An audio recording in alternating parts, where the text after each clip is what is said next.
মিয়ানমারে কারাভোগ শেষে দেশে ফিরছেন ৪৫ বাংলাদেশি।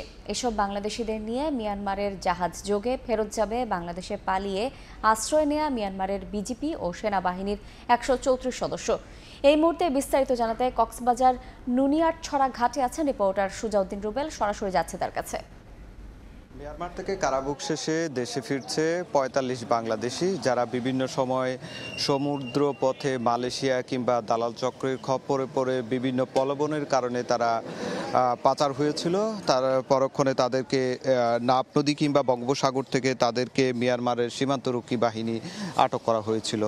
গতকাল শনিবার মিয়ানমারের সিতুয়ে বন্দর থেকে মূলত ৪৫ বাংলাদেশিকে একটি জাহাজে তোলা হয় এবং জাহাজে তোলার পর তাদেরকে আজ সকালে তারা বঙ্গোপসাগরের বাংলাদেশের উপকূলে পৌঁছেছে। তাদেরকে এখন এই মুহূর্তে কোস্টগার্ডের দুটি স্পিডবোট সহ একটি ট্রলার নিয়ে যাওয়া হয়েছে। তাদেরকে কক্সবাজারের নুনিয়ারছড়া ঘাটস্থ যেখানে বিআইডব্লিউটির ঘাট রয়েছে সেই ঘাটে তাদেরকে মূলত নিয়ে আসা হবে। সেখানেই আসলে হস্তান্তর প্রক্রিয়া কার্যক্রম শুরু হবে।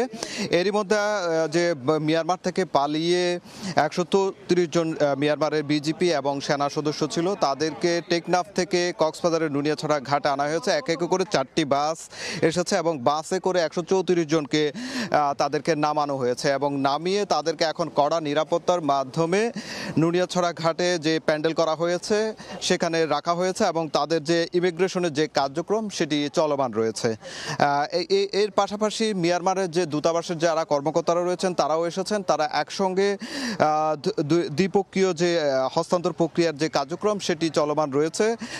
বাংলাদেশের পক্ষে যে পররাষ্ট্র মন্ত্রণালয়ের কর্মকর্তারা রয়েছেন, পাশাপাশি বিজিবির ঊর্ধ্বতন কর্মকর্তা রয়েছে, পুলিশ এবং জেলা প্রশাসনের ঊর্ধ্বতন কর্মকর্তারা রয়েছেন। এখন ইমিগ্রেশনের যে কার্যক্রম সেটি চলমান রয়েছে। একই সঙ্গে যে হস্তান্তর কার্যক্রমের যে বাছাই বা নানা ধরনের যে কার্যক্রমগুলো রয়েছে সেই কার্যক্রমগুলো চলছে। এরই মধ্যে আপনারা দেখতে পাচ্ছেন যে যেখানে হস্তান্তর করা হবে সেই জায়গায় কঠোর নিরাপত্তা, একদিকে বিজিবি আরেকদিকে পুলিশ, কোস্টগার্ড রয়েছে, সবাই একযোগে কাজ করছে যাতে দ্রুত সময়ের মধ্যে তাদেরকে ফেরত পাঠানো যায়।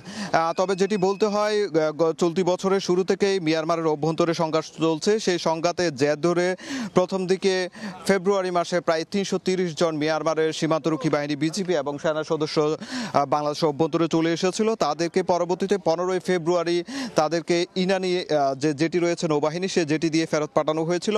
এর পরবর্তীতে আবার মিয়ানমারের সৈন্যরা বাংলাদেশের অভ্যন্তরে চলে আসে, সেটি হচ্ছে ২৮৮ এবং সেটি ২৫শে এপ্রিল তাদেরকে ফেরত পাঠানো হয়েছিল ২৮৮ জনকে এবং পাশাপাশি মিয়ানমার থেকে কারাভোগ শেষে ১৭৩ জন বাংলাদেশিকে আনা হয়েছিল। ঠিক এই নুনিয়ারছড়া ঘাটে আনা হয়েছিল। এখন তৃতীয়বারের মতো একদিকে বাংলাদেশি ১৪৫ জন নাগরিককে কারাভোগ শেষে দেশে আনা হচ্ছে, অন্যদিকে মিয়ানমারের যে তৃতীয়বারের মতো যারা পালিয়ে এসেছিল ১৩৪ জন, যার মধ্যে মিয়ানমারের সীমান্তরক্ষী বাহিনী বিজিবি সদস্য রয়েছে ১৩১ জন, আর যে ৩ জন ছিল সেখানে মিয়ানমারের সেনাবাহিনীর একজন মেজর আর ২ জন লেফটেন্যান্ট কর্নেল ছিল, যেটি পররাষ্ট্রমন্ত্রী নিশ্চিত করেছিলেন। তো এখন পর্যন্ত আসলে যে প্রক্রিয়া যে তাদেরকে হস্তান্তর সেটির কার্যক্রম চলমান রয়েছে। হয়তো ঘণ্টাখানেকের মধ্যে তাদেরকে মিয়ানমার যে ১৩৪ জন রয়েছে তাদেরকে ফেরত পাঠানো হবে এবং বাংলাদেশে ১৪৫ জনকে তাদেরকে নিয়ে আসা হবে।